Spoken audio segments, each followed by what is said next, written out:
We're starting with the base for our octopus broth. I have 2 stalks of celery, 1 onion, 1 carrot, all roughly chopped, plus a couple of bay leaves. These simple vegetables will infuse the octopus with flavor and help keep it tender. And here are our 2 cleaned octopus, ready to go. Now, let's start building the flavor for our octopus. I'm heating up a large pot over medium heat and adding just a drizzle of olive oil. Nothing fancy, just enough to coat the bottom. Next, in go our chopped celery, onion, carrot, and those 2 bay leaves. Give them a good stir and let them sauté for about 2 minutes. This step is really important. It wakes up all the natural sweetness from the vegetables and creates the base for our broth. Now I'll pour in about 400 milliliters of water, just enough to cover the vegetables.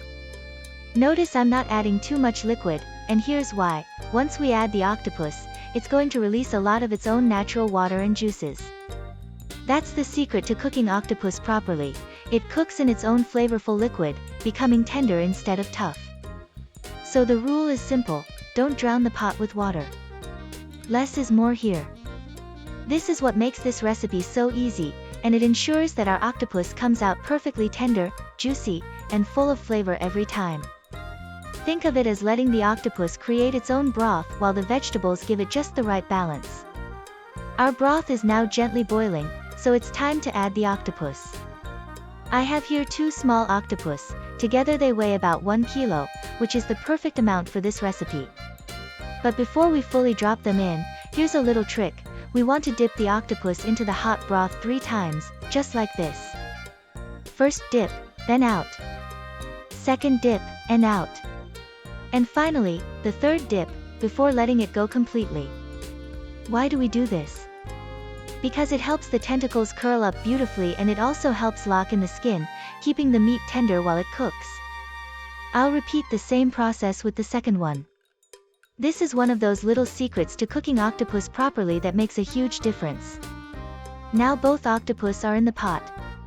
I'll cover it with the lid, lower the heat to a gentle simmer, and let them cook slowly for about 40 minutes. With octopus, patience is key, you don't want to rush it.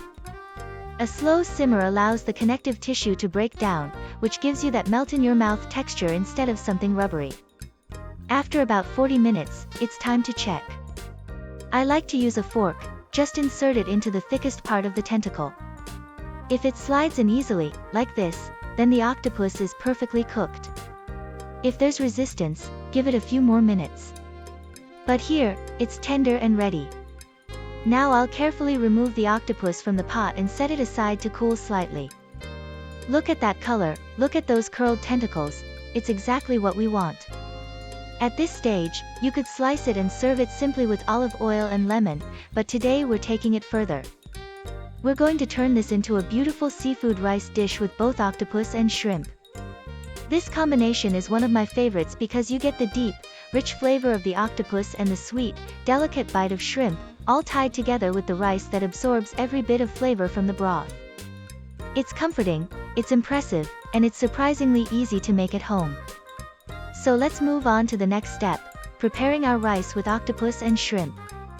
Now that our octopus is fully cooked, it's time to prepare it for the rice. I've let it cool just a little so it's easier to handle, and now I'm going to cut it into bite-sized cubes. Look at this, my knife almost slides right through the flesh. That's exactly what you want to see. When octopus is cooked properly, it becomes tender and almost silky, not chewy or rubbery. I'll start by cutting the tentacles into thick slices, and then into smaller cubes. Notice how juicy it looks on the inside, and yet it's holding its shape beautifully. That means the slow simmer really did its job. This is why I love this recipe. It shows that cooking octopus at home doesn't have to be complicated. With just a few simple steps, you can get restaurant-quality results, soft, flavorful pieces of octopus that will blend perfectly with the rice and shrimp. And don't worry about getting every piece the same size.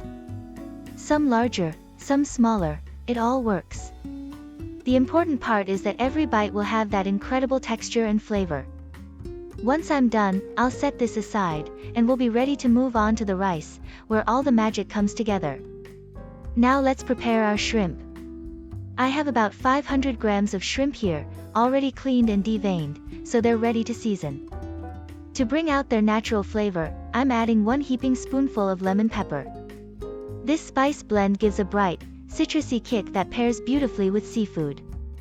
And right on top of that, I'll grind in some fresh black pepper. Using freshly cracked pepper really makes a difference. It adds a sharp, aromatic touch that lifts the whole dish. Now, with clean hands or a spoon, mix everything together really well, making sure every single shrimp is coated evenly. Don't rush this part, the seasoning needs to touch all sides so that each bite is flavorful. Once they're well mixed, we're going to let them rest and marinate for at least 20 minutes. This step allows the shrimp to absorb the spices and develop a deeper taste, so when we cook them, they'll be juicy, tender, and perfectly seasoned. And that's it, simple, quick, and effective. These shrimp will be the perfect match for our tender octopus and the rice that's coming up next. Now it's time to cook our shrimp.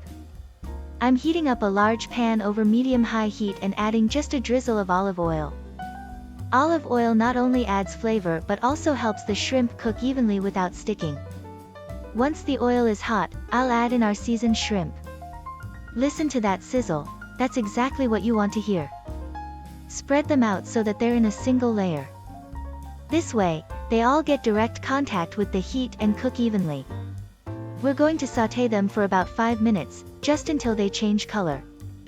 At first, shrimp look gray and almost translucent. As they cook, they'll turn pink with beautiful golden edges. That's your signal that they're ready. Be careful not to overcook, shrimp only need a few minutes.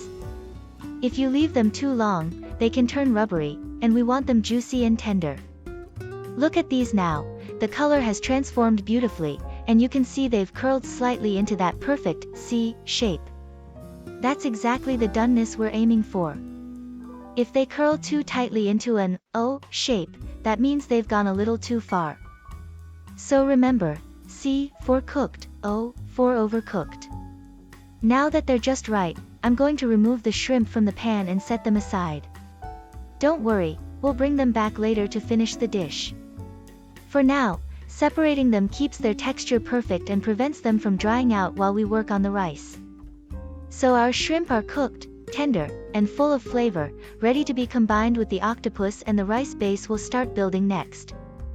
Using the same pan where we cooked the shrimp, I'm adding just a little more olive oil to bring back some moisture and flavor. Don't worry if there are small bits stuck to the bottom of the pan, that's actually a good thing. Those golden bits are packed with flavor, and the onion will help release them. Now I'm adding 1 large red onion, diced into small cubes. Red onion gives a sweeter, more delicate taste compared to white or yellow onions, and it also adds a beautiful color to the base of the rice. Along with the onion, I'll add 1 spoonful of all-purpose seasoning. This will enhance the natural sweetness of the onion while layering in extra flavor right from the start. As the onion cooks, stir it gently so it doesn't burn.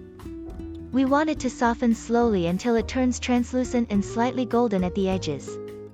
That's the signal that it has released its natural sugars. At this point, you'll notice the aroma filling the kitchen. It's the foundation of so many great dishes.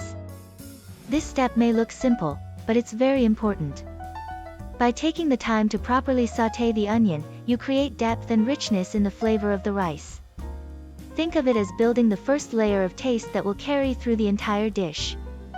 Once the onion has softened, we'll be ready to add our peppers and garlic, and continue building our base. Now it's time to bring in some color and extra flavor. I'm adding half of a yellow bell pepper, half of a red one, and half of a green one, all diced into small cubes. These peppers not only add a beautiful mix of colors, but they also give the dish a natural sweetness that balances the seafood perfectly. Give everything a good stir so the peppers mix well with the onion and seasoning. As they cook, they'll release their juices and become tender, building up even more flavor in the pan. Next, I'm adding 1 heaping tablespoon of freshly chopped garlic. Garlic is a must in this recipe. It lifts the flavor of the octopus, the shrimp, and the rice, tying everything together. Right after the garlic, I'll drop in a full tablespoon of butter. The butter will melt into the vegetables, giving them a rich, silky base that makes this dish taste comforting and homemade. Now let's stir it all together and let it sauté for a few minutes. You want the vegetables soft, fragrant, and slightly golden, with that garlic and butter aroma filling the kitchen. This is the moment where the foundation of our rice is created. The vegetables, the garlic, and the butter come together to form a base that will soak up the broth and seafood flavors beautifully. Once our mixture of onions, peppers, garlic, and butter is ready, it's time to bring the star back into the pan. I'm adding the cubed octopus that we cooked earlier. As soon as it hits the pan, it blends with all those vegetables and picks up even more flavor. Stir it gently, making sure the pieces are coated in the garlic, onion, and butter base. This step also allows the octopus to fry just a little, developing a slightly smoky, caramelized taste that takes the whole dish to another level. Keep stirring continuously. This prevents sticking and makes sure the octopus absorbs every bit of the seasoning. The aroma here is incredible, tender octopus mixing with the sweetness of the peppers and that rich butter. This is the moment where everything really starts coming together. Now that the octopus has had a chance to fry with the vegetables, it's time to add the rice. I'm going in with 2 cups of uncooked rice, directly into the pan. Don't be afraid to add it raw, that's exactly how we want it, so it can absorb all the flavors as it cooks. Stir the rice thoroughly so that every grain gets coated with the oil, butter, and juices from the octopus. This step is like toasting the rice. It adds a subtle nutty flavor and helps the grains stay separate and fluffy later on. You'll notice the rice becoming slightly glossy as it absorbs the fat and seasoning. That's the signal that it's ready for the liquids. Taking just a couple of minutes to fry the rice makes a huge difference in texture and taste, so don't skip this part. Now let's add the liquids that will cook the rice. First, I'm pouring in 2 cups of vegetable broth. This gives the rice depth of flavor and enhances the seafood without overpowering it. Right after that, I'll add 2 more cups of water. The combination of broth and water keeps the dish balanced, flavorful but not too strong. Give everything a good stir, making sure the rice is evenly spread throughout the pot and that the octopus and vegetables are well mixed in. This is also the moment to taste and adjust the salt. Remember, the broth already has some seasoning, so always check before adding too much. Now I'll cover the pot with a lid and let it come up to a gentle boil. Once it starts bubbling, the rice will begin absorbing all those rich flavors from the broth, the octopus, and the sautéed vegetables. This stage is where the magic happens. The grains transform, the seafood infuses the rice, and the whole dish starts to take shape. Patience here is key. Don't stir too much once it's covered, just let the rice cook gently. In a few minutes, we'll check on it and move to the final steps. Once the water and broth come to a boil,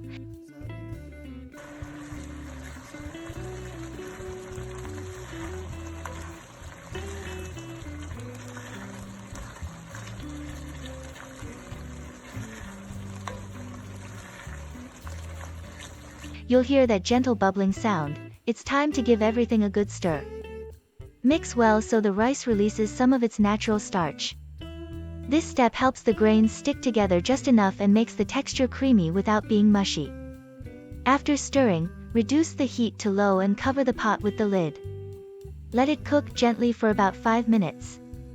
This allows the rice to start absorbing the liquid evenly, along with all the flavors from the octopus and vegetables. After 5 minutes, check the rice by creating a few small holes with a fork to see how much water remains at the bottom. Ideally, you want just a little bit of liquid left, enough to continue cooking the rice without it drying out.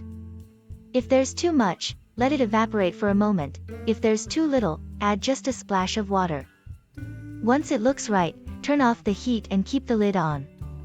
This is the key. Let the rice finish cooking in its own steam. The gentle heat trapped inside the pot will perfectly tenderize the grains, keeping the rice fluffy while locking in all the flavors from the seafood and vegetables. Now that our rice is fully cooked and fluffy, it's time to bring back the shrimp. Gently fold them into the rice so each piece is coated with the flavors of the vegetables, butter, and octopus. Next, I'm adding a generous handful of freshly chopped cilantro. This adds a bright, fresh note that balances the richness of the seafood and makes the dish smell amazing. Don't forget to pour in the shrimp juices that formed while we had them set aside. That liquid is full of flavor and will soak into the rice, making every bite juicy and delicious.